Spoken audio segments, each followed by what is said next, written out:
Hello friends, स्वागत करते हैं आपके अपनी यूट्यूब चैनल उड़ान क्लासेस पर। Friends, my self Atul Singh. आज हम लोग फ्रेंड्स पढ़ेंगे एक और संवैधानिक निकाय के बारे में, जिसका नाम है राष्ट्रीय अनुसूचित जाति आयोग और राष्ट्रीय अनुसूचित जनजाति आयोग। ठीक है, राष्ट्रीय अनुसूचित जाति आयोग, इसको हिंदी में क्या बोलेंगे? ठीक है, राष्ट्रीय राष्ट्रीय अनुसूचित अनुसूचित जाति आयोग, जाति आयोग, इसके बारे में पढ़ेंगे और राष्ट्रीय अनुसूचित जनजाति आयोग के बारे में पढ़ेंगे। ठीक है, दोनों एक साथ पढ़ेंगे फ्रेंड्स, तो पढ़ने में सरलता होगी और डाउट भी नहीं रह जाएगा। ठीक है, तो हम लोग शुरू करते हैं इसके बारे में पढ़ना। तो जब मूलतः संविधान बना था, देखिए दोनों को साथ में पढ़ते हैं। जब संविधान बना था तो दोनों एक में ही थे। ठीक है, मूलतः मूलतः का अर्थ हो गया फ्रेंड्स, जब संविधान बना था मूलतः इसका उल्लेख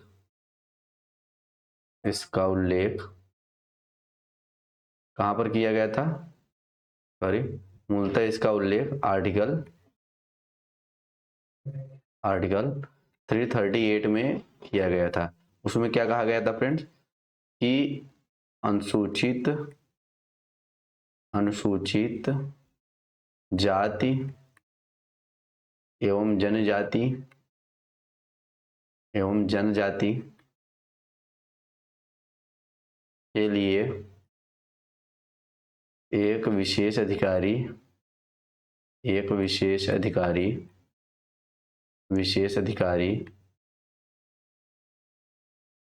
की नियुक्ति का उपबंध करेगा।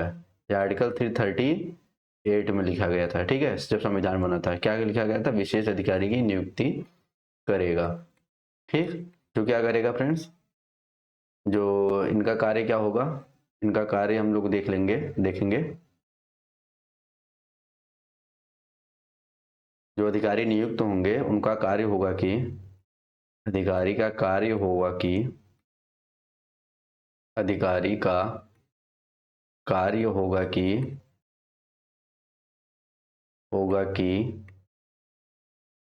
वह एससी मतलब शेड्यूल कास्ट अनुसूचित जाति एंड एसटी अनुसूचित जनजाति के संवैधानिक संरक्षण से संबंधित संवैधानिक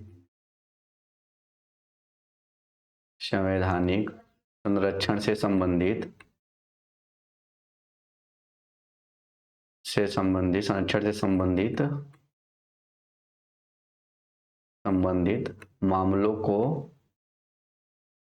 मामलों का निरीक्षण कर सके। ठीक, तो फ्रेंड्स रिकॉल कर लेते हैं एक बार। जब संविधान बना था तो उसमें जो मूलतः जब संविधान बना था तो उसमें आर्टिकल 38 में सिर्फ यही लिखा गया था कि अनुसूचित जाति एवं जनजाति के संविधान के संरक्षण के लिए एक अधिकारी की नियुक्ति होगा। ठीक है, तो फ्रेंड्स जब समय बीता धीरे धीरे आगे चलकर क्या हुआ, आगे चल के 1978 में, सॉरी 1900, एक सेकेंड, आगे चल के क्या हुआ 1978 में सरकार ने क्या कर दिया? 1978 में सरकार ने एक बहुसदस्यीय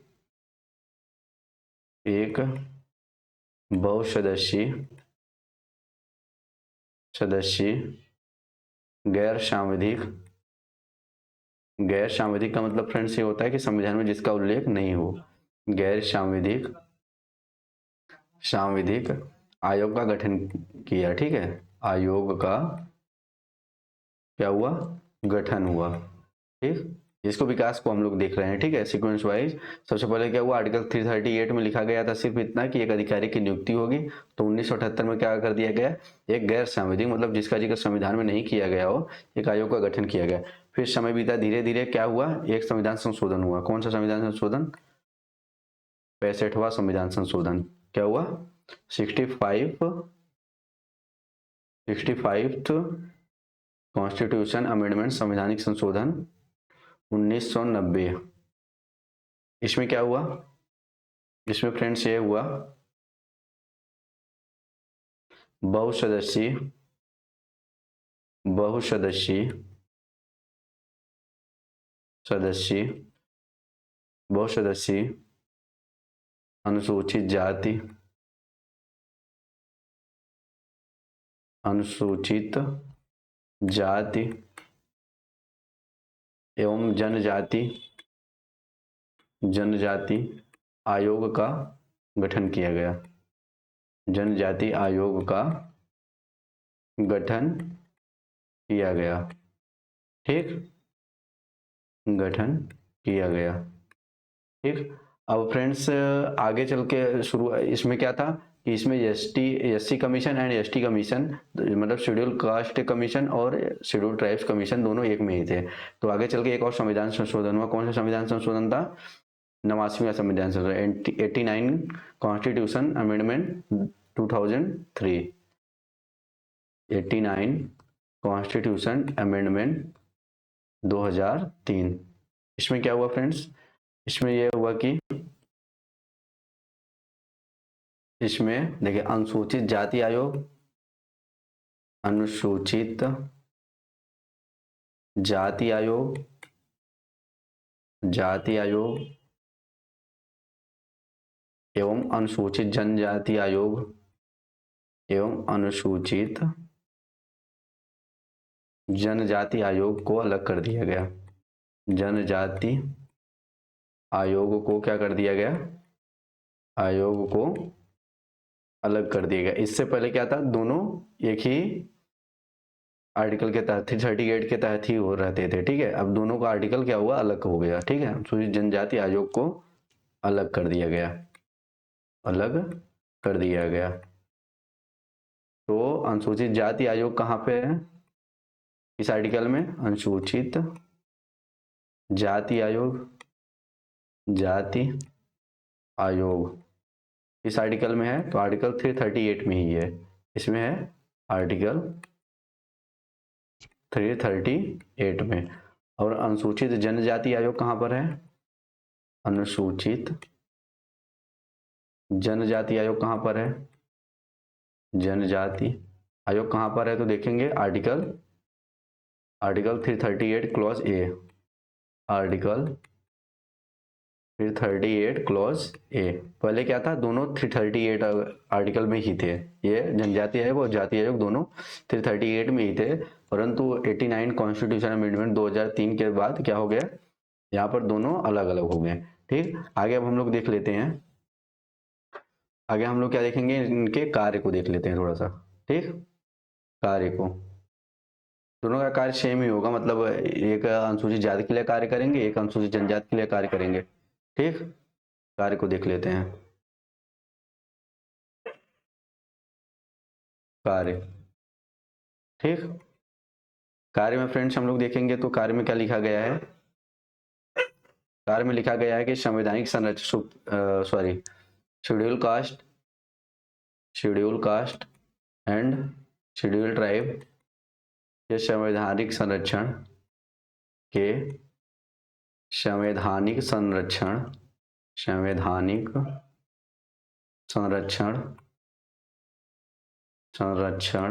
से संबंधित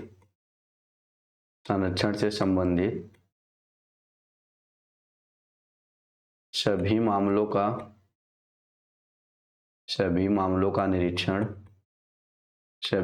का निरीक्षण करना तथा उनके क्रियान्वयन की क्या करना? समीक्षा करना। क्रियान्वयन की क्या करना? क्रियान्वयन की समीक्षा करना।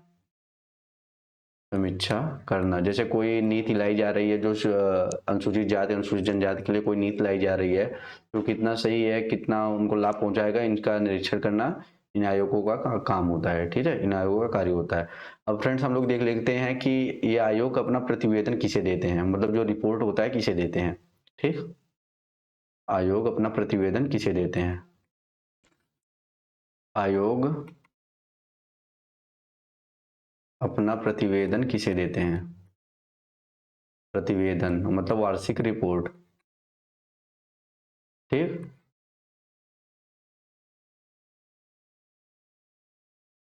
शेड्यूल कास्ट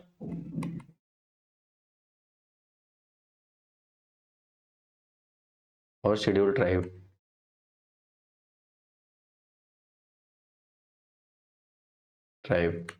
अनुसूचित जाति, अनुसूचित जनजाति। क्लियर। दोनों को हम लोग देख लेते हैं प्रतिवेदन किसे देंगे। हाँ, अपनी वार्षिक रिपोर्ट किसे देंगे। तो यहाँ पर भी अपनी वार्षिक रिपोर्ट किसे देंगे। वार्षिक रिपोर्ट किसे देंगे। प्रेसिडेंट को देंगे। किसे देंगे। प्रेसिडेंट को। और ये भी वार्षिक रिपोर्ट किसे देंगे। ये भी अपनी वार्षिक रिपोर्ट किसे देते हैं। प्रेसिडेंट को वार्षिक रिपोर्ट। ठीक, प्रेसिडेंट को ही देते हैं। तो प्रेसिडेंट इसे कहाँ पर रखवाते हैं। प्रेसिडेंट इसे राज्यपाल को सौंपते हैं। किसे सौंपते हैं। राज्यपाल को, संबंधित राज्य के राज्यपाल को। ठीक है, संबंधित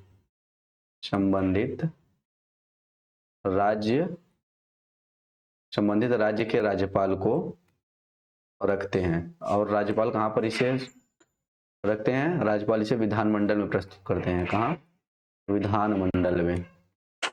विधानमंडल में। ठीक, ये तो शेड्यूल कास्ट का हो गया। शेड्यूल टाइप का देख लेते हैं। तो शेड्यूल टाइप में क्या होता है। प्रेसिडेंट इसे कहाँ पर रखेंगे। यदि केंद्र से संबंधित है तो इसे संसद में। केंद्र से संबंधित है तो इसे कहाँ रखेंगे। संसद में रखेंगे। ठीक, और यदि राज्य से संबंधित है तो उसे किसके पास। गवर्नर के पास, राज्यपाल के पास। और राज्यपाल कहाँ। विधानमंडल में। ठीक, विधानमंडल में। क्लियर हो गया। क्या देखिए, आयोग अपना प्रतिवेदन चाहे शेड्यूल कास्ट हो, चाहे कमीशन फॉर शेड्यूल कास्ट, चाहे कमीशन फॉर शेड्यूल ट्राइब हो, दोनों वार्षिक रिपोर्ट अपना किसे देते हैं। राष्ट्रपति को देते हैं। और राष्ट्रपति उसे संबंधित राज्य के राज्यपाल को या तो केंद्र सरकार को देता है। और केंद्र सरकार उसे कहाँ पर रखती है। संसद में। क्लियर। अब आगे हम लोग थोड़ा सा देख लेते हैं। सॉरी, केंद्र सरकार नहीं, केंद्र में किसको देती है। संसद को सौंपती है, राष्ट्रपति द्वारा सौंपा जाता है। और राज्य में किसको। गवर्नर को सौंपा जाता है। और गवर्नर विधानमंडल में इसको रखते हैं। क्लियर। अब हम लोग आयोग की शक्तियां देख लेते हैं। आयोग की शक्तियां। आयोग की शक्तियां। आयोग की शक्तियां।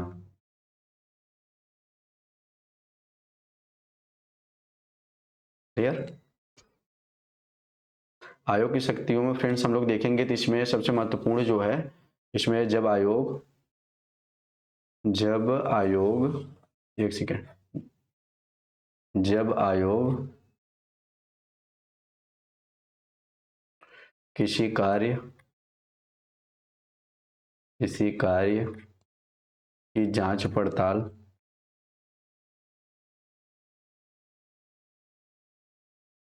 जांच पड़ताल कर रहा हो तो, या किसी शिकायत की जांच कर रहा हो तो, शिकायत की जांच कर रहा हो तो, जांच कर रहा हो तो, जांच कर रहा हो तो,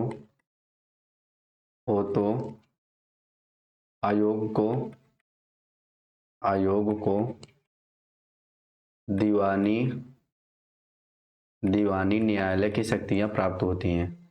दीवानी न्यायालय की शक्तियां क्या होती हैं। शक्तियां प्राप्त होती हैं। दीवानी न्यायालय की शक्तियां क्या होती हैं। प्राप्त होती हैं। क्लियर। और दूसरा कार्य देख लेते हैं। संघ एंड प्रत्येक राज्य सरकार, संघ मतलब केंद्र, एंड प्रत्येक राज्य सरकार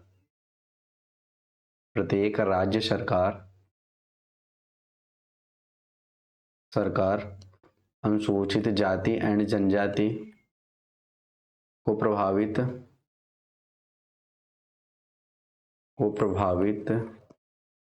करने वाले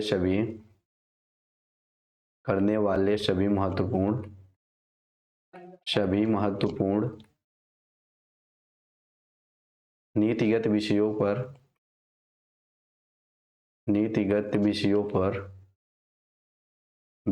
पर इन आयोगों से परामर्श लेते हैं।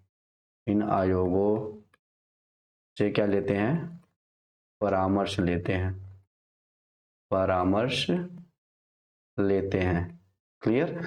तो दो कार्य क्या है? जब आयोग किसी कार्य की जांच पड़ताल कर रहा हो या किसी शिकायत की जांच कर रहा हो तो आयोग को दीवानी न्यायालय की शक्तियां प्राप्त हो जाती हैं। ठीक है, दीवानी न्यायालय की शक्तियां प्राप्त होती हैं।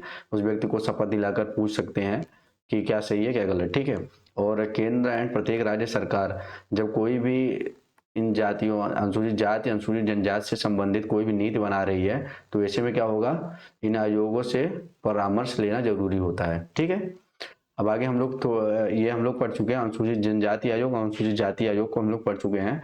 अब थोड़ा राष्ट्रीय पिछड़ा वर्ग के बारे में, पिछड़ा वर्ग आयोग के बारे में पढ़ लेते हैं। ठीक है, आगे राष्ट्रीय पिछड़ा वर्ग आयोग, सॉरी इसको इरेज करना पड़ेगा।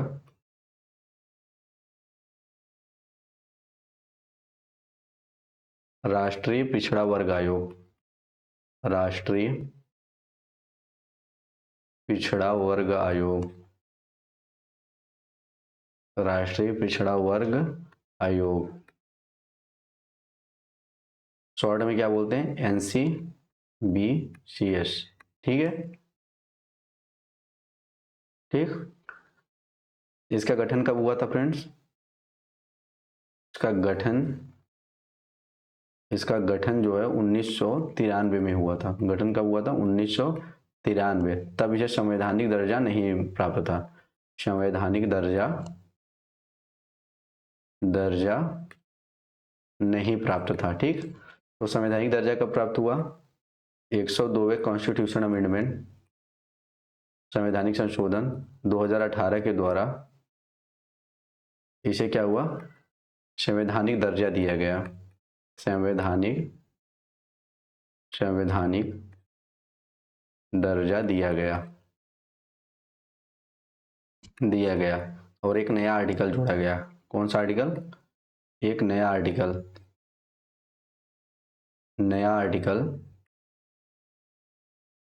338 clause C, sorry 338 clause B.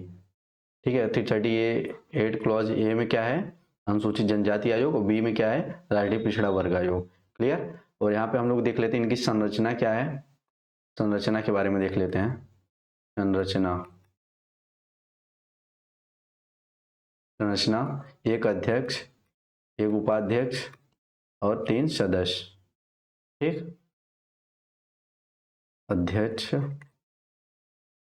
एक अध्यक्ष, एक उपाध्यक्ष, एक क्या होते हैं? 3 क्या होते हैं? सदस्य।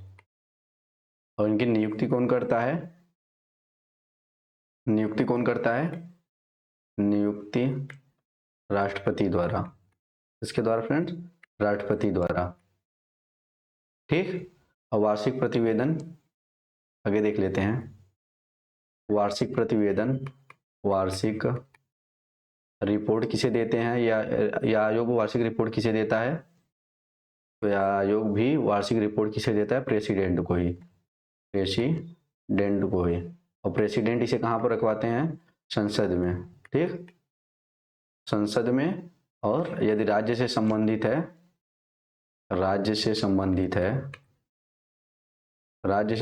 है तो किसे? राज्यपाल को। ठीक, राज्यपाल को। और राज्यपाल कहाँ पर? विधानमंडल में। ठीक, तो फ्रेंड्स आज हम लोग SC commission, ST commission and NCBCS के बारे में पढ़ चुके हैं। ठीक है, अनुसूचित जाति आयोग, अनुसूचित जनजाति आयोग और राष्ट्रीय पिछड़ा वर्ग आयोग के बारे में डिटेल से पढ़ चुके हैं। ठीक है, तो फ्रेंड्स आपसे एक ही गुजारिश है कि आप चैनल पर नए हो तो चैनल को लाइक एंड सब्सक्राइब करना मत भूलिए, ताकि आप लोगों के सामने ऐसी वीडियो आती रहे। ठीक है, और हमें भी थोड़ा कॉन्फिडेंस मिलता रहे। Okay, thank you friends for watching this video. Take care and bye bye.